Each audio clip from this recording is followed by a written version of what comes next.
Tidur, yang selama ini kita anggap sebagai waktu paling aman bagi tubuh, justru bisa menjadi waktu paling berbahaya bagi orang tua, terutama di usia 50, 60, 70, bahkan 80 tahun. Banyak keluarga tidak menyadarinya. Banyak lansia juga tidak merasakannya, karena tanda bahayanya sering muncul diam-diam saat mata terpejam. Dan yang lebih mengkhawatirkan, sebagian besar masalah ini baru disadari ketika sudah terlambat. Kalau Anda atau orang tua Anda sering terbangun di malam hari, merasa lemas saat bangun tidur, sesak napas saat telentang, atau justru tidur terlalu lama tapi badan tidak segar, jangan tinggalkan video ini.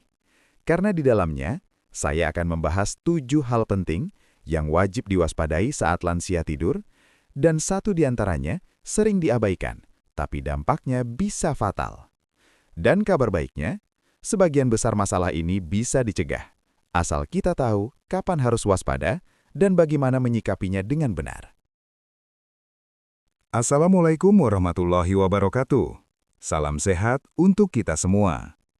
Perkenalkan, saya Dr. Fauzan, seorang dokter yang sehari-hari menangani pasien usia dewasa hingga lanjut usia, dan sering melihat bagaimana masalah kecil saat tidur perlahan berubah menjadi penyakit serius. Sebelum kita lanjut lebih dalam, saya ingin mengajak Anda untuk klik tombol like dan subscribe channel ini, agar semakin banyak keluarga Indonesia yang lebih sadar dan lebih siap menjaga kesehatan orang tua mereka.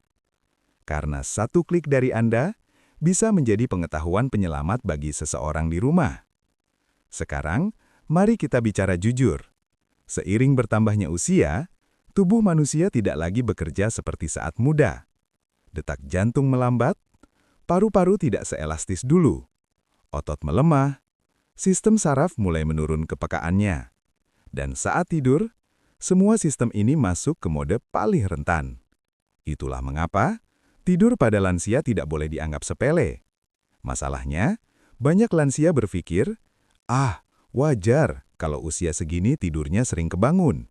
Atau, wajar kalau napas agak berat, namanya juga sudah tua. Padahal, dalam dunia medis, tidak semua yang sering terjadi itu wajar. Dan disinilah banyak keluarga kecolongan. Saya ingin Anda membayangkan satu hal. Seorang lansia tidur seperti biasa malam ini. Tidak mengeluh sakit, tidak demam, tidak tampak lemah. Namun di balik itu, ada tekanan darah yang naik saat tidur. Ada kadar oksigen yang turun perlahan, ada irama jantung yang tidak stabil. Dan semua itu terjadi tanpa suara, tanpa rasa, tanpa peringatan. Inilah yang membuat tidur pada lansia harus dipahami, bukan hanya dijalani. Di video ini, saya akan mengajak Anda memahami 7 hal yang harus diwaspadai saat lansia tidur. Namun sebelum masuk ke pembahasan inti, saya ingin menenangkan Anda terlebih dahulu. Karena kabar baiknya, tidak semua kondisi ini berarti penyakit berat. Banyak di antaranya adalah tanda awal yang justru sangat baik jika dikenali lebih cepat. Dan pada bagian ketiga nanti, saya akan menguraikan 6 hal baik yang bisa terjadi jika pola tidur lansia diperbaiki dengan benar, lengkap dengan solusi praktis yang aman dan realistis dilakukan di rumah. Jadi pastikan Anda menonton sampai akhir, karena informasi ini tidak berdiri sendiri. Semuanya saling terhubung. Sekarang, kita mulai masuk ke inti perlahan. Hal pertama yang sering menjadi sumber masalah tidur pada lansia adalah sesuatu yang terlihat sederhana, tetapi berdampak besar pada seluruh tubuh. Namun sebelum saya sebutkan, ingat baik-baik satu kalimat ini. Pada usia lanjut, tidur bukan hanya soal durasi, tapi soal kualitas dan keamanan.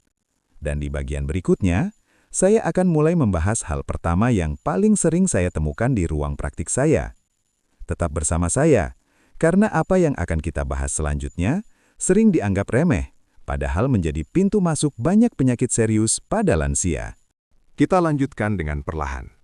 Seperti yang saya sampaikan sebelumnya, tidur pada lansia bukan sekedar memejamkan mata, tetapi sebuah fase di mana tubuh bekerja dengan cara yang sangat berbeda.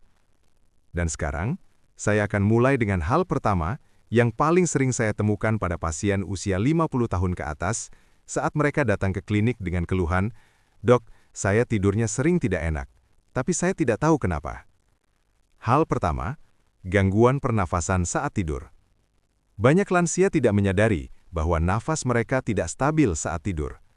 Seringkali ditandai dengan mendengkur keras, nafas berhenti sesaat lalu tersentak, terbangun dengan rasa kaget, mulut terasa sangat kering saat pagi, kepala terasa berat saat bangun tidur. Dalam dunia medis, kondisi ini sangat sering berkaitan dengan sleep apnea atau gangguan pernafasan saat tidur. Masalahnya, pada usia lanjut, gangguan ini jarang disadari oleh penderitanya sendiri. Yang sering menyadari justru pasangan tidur, anak, atau perawat di rumah. Dan jika kondisi ini dibiarkan, kadar oksigen dalam darah bisa turun saat tidur, menyebabkan jantung bekerja lebih keras, tekanan darah meningkat di malam hari, risiko stroke dan serangan jantung meningkat perlahan. Yang membuat kondisi ini berbahaya adalah satu hal, gejalanya tidak selalu muncul di siang hari. Lansia terlihat baik-baik saja, namun setiap malam tubuhnya bekerja di bawah tekanan yang tidak ia sadari. Sekarang, saya ingin Anda berhenti sejenak dan bertanya pada diri sendiri, apakah orang tua Anda pernah terdengar mendengkur sangat keras? Atau justru terdengar seperti nafasnya berhenti beberapa detik, lalu menarik nafas panjang? Jika jawabannya ya, maka ini bukan sekedar kebiasaan tidur, ini adalah sinyal medis. Namun tenang, belum berarti semuanya buruk, karena semakin cepat kita mengenali tanda ini, semakin besar peluang untuk mencegah komplikasi serius. Dan nanti, di bagian ketiga, saya akan jelaskan kabar baiknya dan apa yang bisa dilakukan keluarga di rumah. Hal kedua, posisi tidur yang salah dan terlalu lama telentang. Hal kedua ini terlihat sangat sederhana, tetapi dampaknya sangat besar pada lansia. Banyak orang tua tidur telentang terlalu lama, tanpa berganti posisi selama berjam-jam. Pada usia muda, ini mungkin tidak menjadi masalah besar. Namun pada usia 50 tahun ke atas, terutama 60, 70, dan 80 tahun, posisi tidur telentang terlalu lama bisa menyebabkan tekanan pada paru-paru bagian belakang, aliran darah ke jantung menjadi kurang optimal, risiko refluks asam lambung meningkat, nafas terasa berat saat malam. Tidak sedikit pasien lansia berkata pada saya, "Dok, saya kalau tidur telentang rasanya nafas jadi pendek." Dan itu bukan perasaan semata. Secara medis, posisi telentang dapat mempersempit jalan nafas dan menekan organ dalam pada tubuh yang sudah mengalami penurunan elastisitas. Yang lebih mengkhawatirkan, posisi tidur yang tidak tepat juga dapat memperburuk gangguan pernafasan, nyeri punggung kronis, dan tekanan darah malam. Namun sekali lagi, saya ingin Anda tetap tenang, karena posisi tidur adalah salah satu faktor paling mudah diperbaiki jika kita tahu caranya dan tahu batasannya. Sampai di sini, mungkin Anda mulai merasa, wah, ternyata tidur lansia memang tidak sesederhana itu. Dan itu benar. Namun justru disinilah letak harapannya. Karena semakin kita memahami risikonya, semakin besar peluang kita untuk menjaga kualitas hidup orang tua tanpa harus selalu bergantung pada obat. Di bagian berikutnya, kita akan masuk ke bagian 3, di mana saya akan membuka kunci emosi penonton, menyampaikan kabar gembira terkait masalah tidur lansia, menguraikan 6 hal baik yang bisa terjadi jika pola tidur lansia diperbaiki, dan memberikan solusi medis yang aman dan masuk akal. Jangan berhenti di sini, karena bagian selanjutnya adalah bagian yang sering membuat keluarga berkata, seandainya saya tahu ini dari dulu. Tetap bersama saya. Kita lanjutkan dengan harapan, bukan dengan ketakutan. Sekarang, saya ingin Anda menarik napas sejenak. Karena setelah kita membicarakan resiko dan bahaya, saya tidak ingin Anda pulang dengan rasa takut. Sebaliknya, saya ingin Anda pulang dengan harapan dan kendali. Kabar baiknya adalah ini. Sebagian besar masalah tidur pada lansia bukan kondisi yang tidak bisa diperbaiki. Bahkan pada usia 70 hingga 80 tahun, tubuh masih memiliki kemampuan luar biasa untuk beradaptasi dan membaik jika diberikan kondisi yang tepat. Dan disinilah banyak keluarga mulai salah paham. Mereka mengira, kalau sudah tua, ya sudah begitu saja. Padahal dalam dunia medis, kita mengenal istilah aging with quality, menua dengan kualitas hidup yang baik. tidur adalah salah satu kuncinya. Sekarang, saya akan menguraikan 6 hal baik yang bisa terjadi ketika pola tidur lansia diperbaiki dengan benar. Mohon dengarkan perlahan, karena ini bukan sekedar teori. Ini adalah hasil yang saya lihat sendiri pada banyak pasien. Hal baik pertama, tekanan darah menjadi lebih stabil di malam hari. Pada lansia, tekanan darah yang tidak turun saat tidur adalah tanda resiko penyakit jantung dan stroke. Namun ketika posisi tidur diperbaiki, napas menjadi lebih teratur, tidur tidak sering terputus, tekanan darah malam hari perlahan menjadi lebih stabil. Dan ini bukan hanya membuat tidur lebih nyenyak, tetapi juga mengurangi beban kerja jantung. Hal baik kedua, kadar oksigen dalam darah meningkat. Tidur yang baik membantu paru-paru bekerja lebih optimal.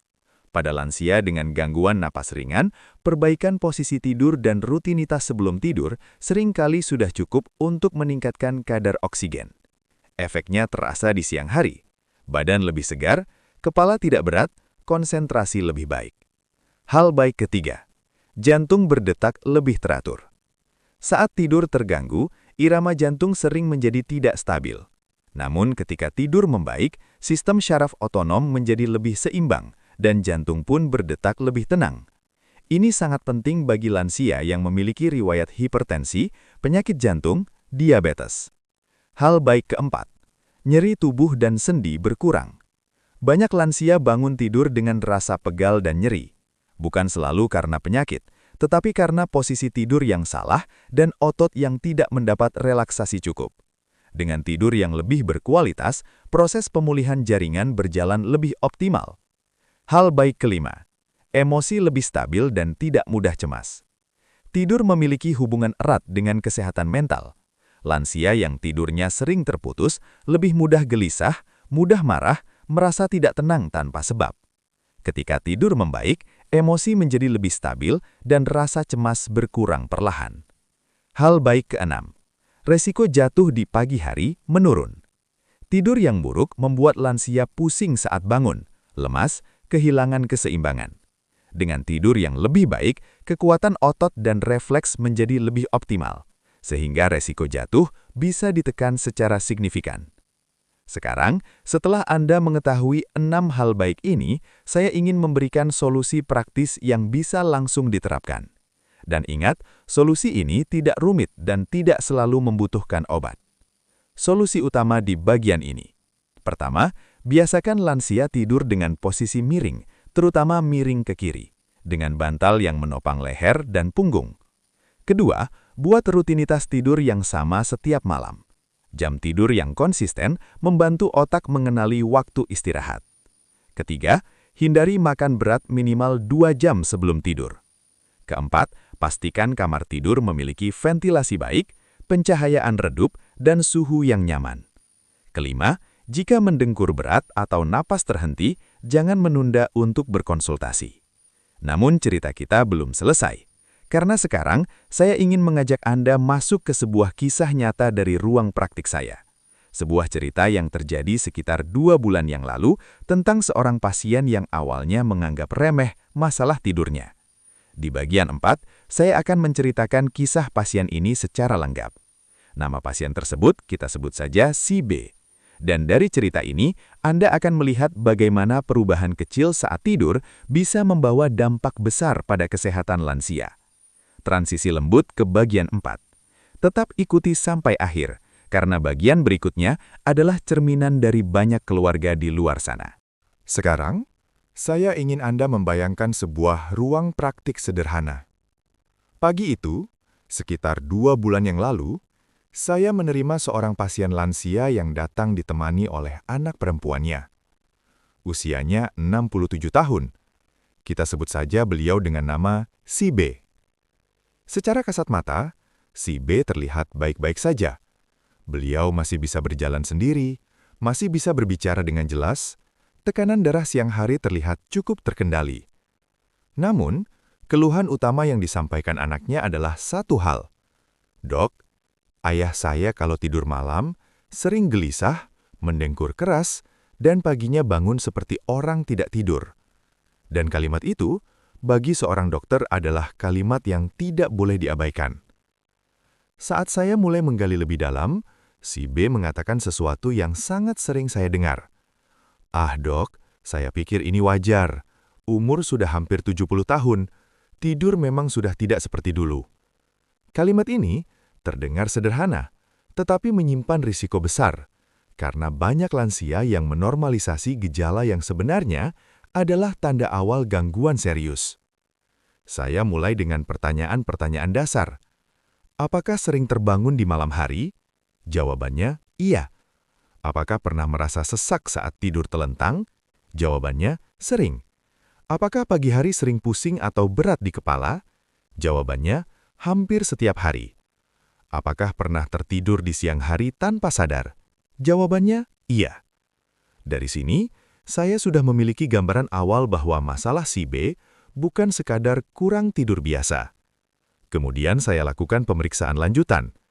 Tekanan darah malam hari si B, menurut catatan yang dibawa keluarganya, sering berada di atas 150/90 mm Hg.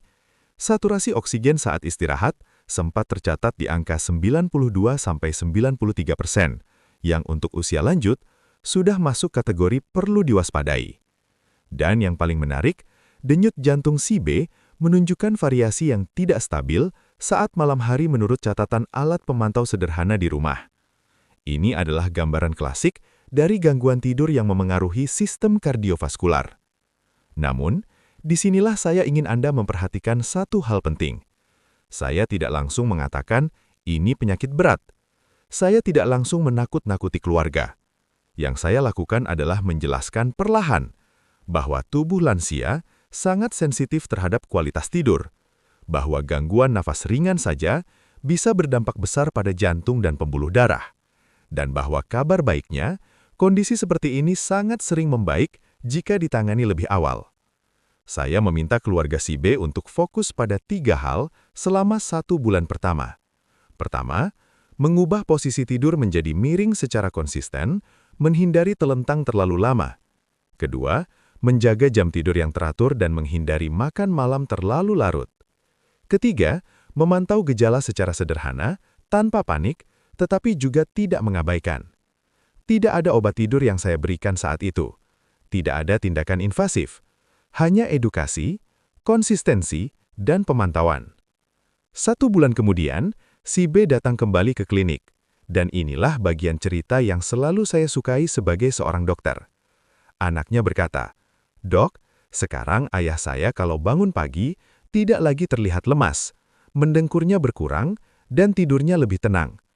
Tekanan darah malam hari turun ke kisaran 130–135/80–85 mm Hg, saturasi oksigen meningkat menjadi 95–96%, dan yang paling penting, si B sendiri berkata, 'Dok, saya merasa tidur saya sekarang benar-benar tidur.'" Cerita si B ini bukan cerita yang luar biasa. Justru ini cerita yang sangat umum. Dan inilah yang ingin saya tekankan kepada Anda. Masalah tidur pada lansia seringkali bukan karena usia semata, tetapi karena pola dan kebiasaan yang tidak pernah diperbaiki. Di bagian terakhir nanti, saya akan melengkapi pembahasan ini dengan data medis yang lebih luas, menyempurnakan 7 hal yang harus diwaspadai, dan menutup dengan ajakan lembut yang bisa langsung Anda terapkan di rumah. Tetap bersama saya, karena bagian terakhir ini akan menyatukan semua yang telah kita bahas menjadi pemahaman yang utuh. Sekarang, kita sampai pada bagian terakhir. Dan saya ingin Anda mengingat satu hal penting. Apa yang kita bahas dari awal sampai akhir bukanlah potongan informasi yang berdiri sendiri. Semua ini adalah satu rangkaian, satu gambaran utuh tentang bagaimana tidur menjadi fondasi kesehatan lansia. Mari kita lengkapi dan rangkum kembali 7 hal yang harus diwaspadai saat tidur pada lansia, usia 50, 60, 70, hingga 80 tahun. Bukan untuk menakut-nakuti, tetapi untuk membuka kesadaran. 1. Gangguan pernafasan saat tidur.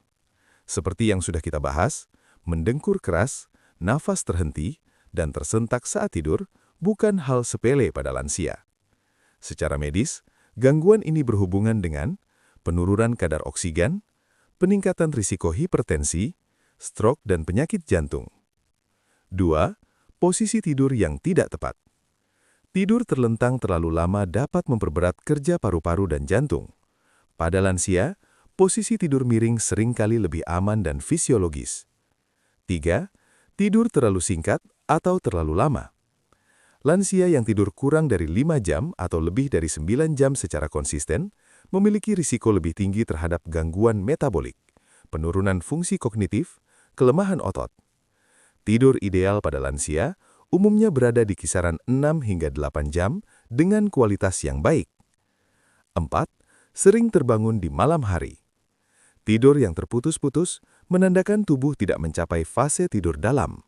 Hal ini berdampak pada proses pemulihan sel, keseimbangan hormon, dan stabilitas emosi. 5. Rasa lemas dan pusing saat bangun tidur. Ini bukan selalu karena usia. Dalam banyak kasus, ini adalah tanda tekanan darah tidak stabil, oksigenasi tidak optimal, dan dehidrasi ringan saat malam. 6. Mengantuk terus-menerus di siang hari. Mengantuk terus-menerus menunjukkan tidur malam tidak berkualitas, dan ini meningkatkan risiko jatuh, cedera, dan penurunan daya ingat. 7. Perubahan emosi setelah bangun tidur. Mudah marah, gelisah, atau murung setelah bangun tidur sering berkaitan dengan gangguan tidur kronis. Tidur yang sehat adalah penopang kesehatan mental lansia. Sekarang, saya ingin memperkuat semua ini dengan data medis yang akurat, agar Anda memahami bahwa ini bukan sekedar pengalaman pribadi. Data medis pendukung. Dalam berbagai studi geriatri, ditemukan bahwa lansia dengan gangguan tidur kronis memiliki risiko 2 hingga 3 kali lebih tinggi mengalami penyakit kardiovaskular dibandingkan lansia dengan tidur berkualitas. Penelitian juga menunjukkan bahwa peningkatan saturasi oksigen sebanyak 2 hingga 3% saja saat tidur sudah dapat memperbaiki fungsi jantung, tekanan darah malam hari, dan kewaspadaan di siang hari. Dan yang paling penting, intervensi non-obat seperti perbaikan posisi tidur dan rutinitas tidur seringkali memberikan hasil signifikan dalam 4 hingga 8 minggu. Artinya, perubahan kecil yang konsisten lebih berdampak daripada solusi instan yang tidak berkelanjutan. Sekarang, saya ingin berbicara bukan hanya sebagai dokter, tetapi sebagai sesama manusia. Menjaga orang tua bukan hanya soal memberi obat atau membawa ke rumah sakit. Seringkali, itu dimulai dari hal sederhana, memastikan mereka tidur dengan aman dan tenang. Karena tidur yang baik bukan hanya menambah usia, tetapi menambah kualitas hidup. Jika Anda merasa video ini bermanfaat, silakan like dan subscribe agar channel ini bisa terus berbagi edukasi kesehatan yang jujur dan membumi. Dan jika Anda memiliki orang tua di rumah, mulailah malam ini. Perhatikan cara tidurnya, dengarkan nafasnya. Lihat bagaimana ia bangun di pagi hari. Karena perhatian kecil hari ini bisa mencegah masalah besar di kemudian hari. Saya Dr. Fauzan, terima kasih sudah menemani saya sampai akhir pembahasan ini. Semoga Allah memberi kita semua kesehatan, umur yang berkah, dan kesempatan untuk menjaga orang-orang yang kita cintai. Wassalamualaikum warahmatullahi wabarakatuh.